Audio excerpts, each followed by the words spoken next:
amadoda ayishumi anoxolo. Kuthiwa esamile le kude abona uJesu angafuna ukusondela eduze kwakhe, ayisememeza ukuthi uJesu akabasize. Kuthi uJesu wathi mekhuluma nawo wathi hambani niyoyikhombisa kubapristi. Sisendawonye ngithi. Uthi hambani niyoyikhombisa kubapristi. Bese ithi iBhayibheli moyifunda endleleni yabo bese ayoyikhombisa kubapristi base beyaphulukiswa. Bese ithi iBhayibheli oyedwa wabo esebonile ukuthi usephulukisiwe wayesebuyele emuva kuJesu bese kuthiwa ngezwe elikhulu wayemkhonza emdumisa embabaza. Bese ithi iBhayibheli wabuza uJesu kulaba hamba nawo ukuthi bebengasiye yini u10 labantu, kungani manje ngibona oyedwa bashone pha abawu9?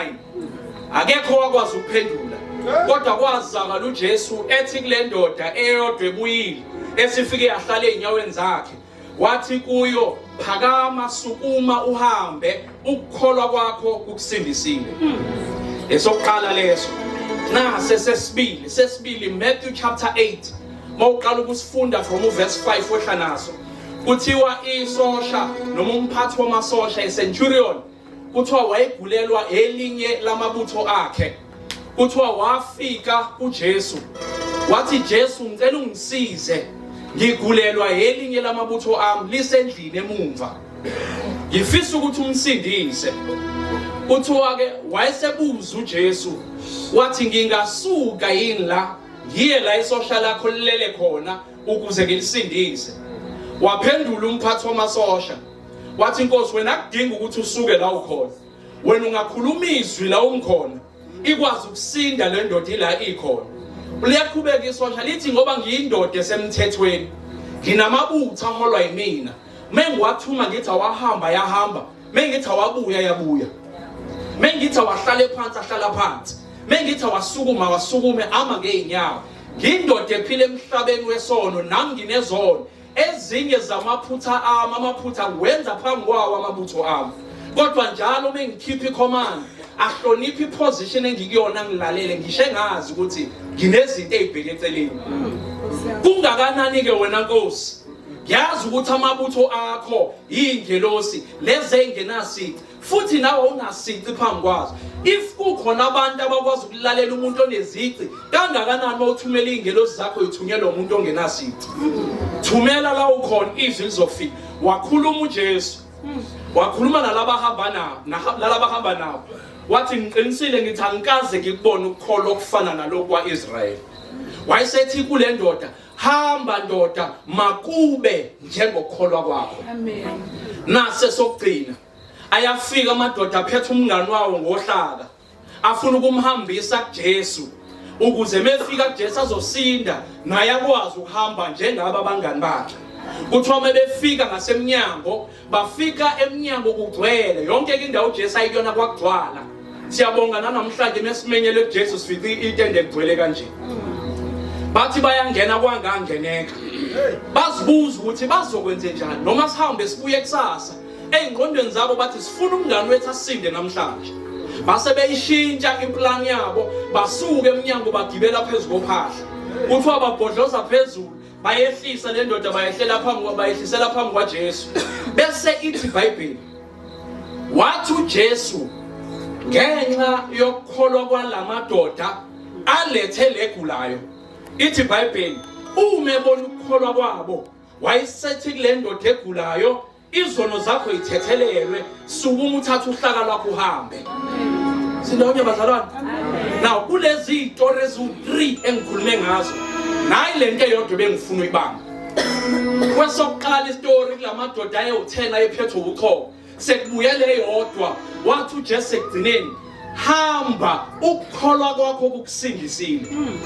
Kwistory sesibili esikhulume ngaso umphathi wamasosha egulelwa yisosha esephetha uJesu waphendula wathi hamba akube njengokukholwa kwakho. Amen. Kwesesithathu esisifundayo belethe indoda eyayigula ilimele ingakwazi ukuhamba. uJesu mevala uthi ngenxa yokukholwa kwenu lokhu uzosinda namhlanje. Ngithini bazalwane kuthini? Kunemkhuleko eminingi esesiyenzile. njalo sithi mesikhuleka uThixo akasiphenduli. Iyodwa inkinga engiyithola kulezi izitori ezintathu ingenza ngifike kwi-conclusion. Kunemkhuleko uThixo aseyiphendulile, kodwa izathu zokuthi singaboni uphendulile ingoba utheme ephendula wangaphendula ngokwamandla akhe asezulwini. Wathi ukuze uyithole lento oyifunayo akube njengokukholwa kwakho, ngebhadi lakho ukukholwa kwakho kuncane. uThixo kunezinto azoyiphendula ngezinga lokukholwa kwakho. Ngifuna ukuthi njalo uma ukhuleka khohlwa uqala ngezinye izinto, khohlwa umsebenzi, khohlwa ukuthi uba nakasinde, khohlwa yilokho nalokho, kalukhulekela izinga lokukholwa kwakho. Kunesikhathi la uJesu athi mayiphendula khona athi ukukholwa kwakho akube njengokukholwa kwakho. Ngathi mengibona ukukholwa kwabo kwasinda indoda ebekungafanele isinde, yasindiswa ukuthi abayiletha babekholwa. Wathi uJesu noma ungadeserve kodwa ngikwazi ukuphoqa lo lakholo ngingayenzi lento abayifunayo. Ngenxa yokukholwa kwabo uzosinda noma ungadeserve. Uma kunomuntu omthandayo, kunomuntu ofuna ukumkhulekela ukuthi akasinde, ungalenzi iphutha umkhulekele kanti awukholwa. Kune possibility ukuthi angasindi kanti ezosinda. Ibhadi lakho ukhulekela wena kanti awukholwa. Inkinga abantu namhlanje ukukholwa kwabo sebekusplithe kaningi. Bakholwa uJesu ngapha, kube khona ezinye izinto abayikholwa emaceleni. Kuthi mekubukakala ukholo lakhe kumele libe 100%. Kutholakala ukuthi u30% uyaMkhulunkulu wasekhaya ezulwini. Kutholakala ukuthi omunye u30% ukholelwa kubantu abathize. Bese kutholakala ukuthi lo munye u40% kunezinto oyikholela uzuzenzela umsebenzi. Athi uJesu methi ngenxa yokukholwa kwakho sinda. Afike u30% ungabi enough ukukunika lento obuyikhulekela. Kunezinto ezingenzeke ekuphileni kwethu akusile iphutha lakhe. Iphutha lethini uthe methi akube njengokukholwa kwakho, watholakala ikholwa kwakho kungekho ezingeni elifanele. Bese ethi uJames chapter 5 umkhuleko wokukholwa uyamsindisa umbulayo. Yes sir. Awuthi umkhuleko wekholwa ngoba kunamakholwa angakholwa. Uthi umkhuleko wokukholwa uyamsindisa ogulayo. Uma ukukholwa ungenako yeka ukukhulekela abantu. Kunabantu abangeke baze bayithola izinto ezibadizevayo, ibhadi labo bakhulekelwa uwe kanti awukholwa. Lizowa lentende selimile for 3 weeks. Mawuphuma kuleli tende sifuna into zokuyibambe kunayo yonke ukuthi ube nokukholwa okuphelele kuNkulunkulu oseKhristu. Noma ngawi itende kodwa izinga lokukholwa kwakho alingawi ngoba kunezimangaliso ezokwenziwa ukukholwa kwakho. Ongenakholwa hlukana nokukhulekela abantu. Asikwazi ukufa isikhathi singakashayi sibulawa ukuthi sikhulekela wena. Ukukholwa kwakho ukusindisile. Mhlawumbe usindile namhlanje uJesu uvumile wathi usungasinda ngokukholwa kwakho ngebhadi ukukholwa kwakho okuncane akwazi ukukusindisa. Kunezinto esingayitholi sithi uThixo akaphenduli kanti uThixo uphendulile. Inkinga ilele kuthina njengamanje sokwenza umkhuleko. Mesenza umkhuleko angikwazi ama prayer requests athini, ngiyawabona amabhokisi akhona sekukhulunyiwe uyozuphela u3 weeks. Namhlanje umkhuleko engifuna ukuwenza ukuthi inkosi ikhulise ukukholwa kwethu. Amen. Sicela sikhothamisa amakhanda mesenza umkhuleko. Nkulunkulu Baba ninimandla wonke mdalo wezulu nomhlaba, siyakubonga Nkosi ngothando lwakho, sikubonga nangomusa wakho, sikubonga Nkosi nangohlelo oluhle kangako senzelelo ukuthi sibe nezinkonzo for 3 full weeks ukuze uzokhulumisana nokuphila kwethu ngeindlela ezahlukahlukene ngabantu abahlukahlukene ukuze kugcineni kwakho konke mawubuya ngamafezulu wonke umuntu ebenzizwile Nkosi izwi lakho. Siza phambi kobuso bakho ke Nkosi kulesikhathi samanje in a special way. Baningi Nkosi abantu esifisa ukubakhulekela, ziningi izinto esifisa ukuyikhulekela. Sifisa ukukhulekela abantu abagulayo ukuthi basinde, sifisa ukukhulekela abantu abafuna umsebenzi ukuthi bawuthole, sifisa ukukhulekela ibandla lakho Nkosi ukuthi lingawi, sifisa ukukhulekela ngisho abaholi bebandla lakho ukuthi akuba abaholi beqiniso. Zonke lezi zinto sifisa ukuyikhulekela ngoba labantu esibakhulekelayo siyabathanda. kodwa namhlanje Nkosi uyasikhumbuza ukuthi uthando lethu lingaba ingozi kubantu esibathandayo nesikhulekela singakholwa. Sicela Nkosi in a special way today, khulisa Nkosi ukukholwa kwethu. Umkhuleko Nkosi wamuntu ngamunye right now akakhulekele Nkosi izinga lokukholwa kwakhe ukuthi linyuke libe semgangathweni ofanele ukuthi mekukhuleka yena izinto zenzeke.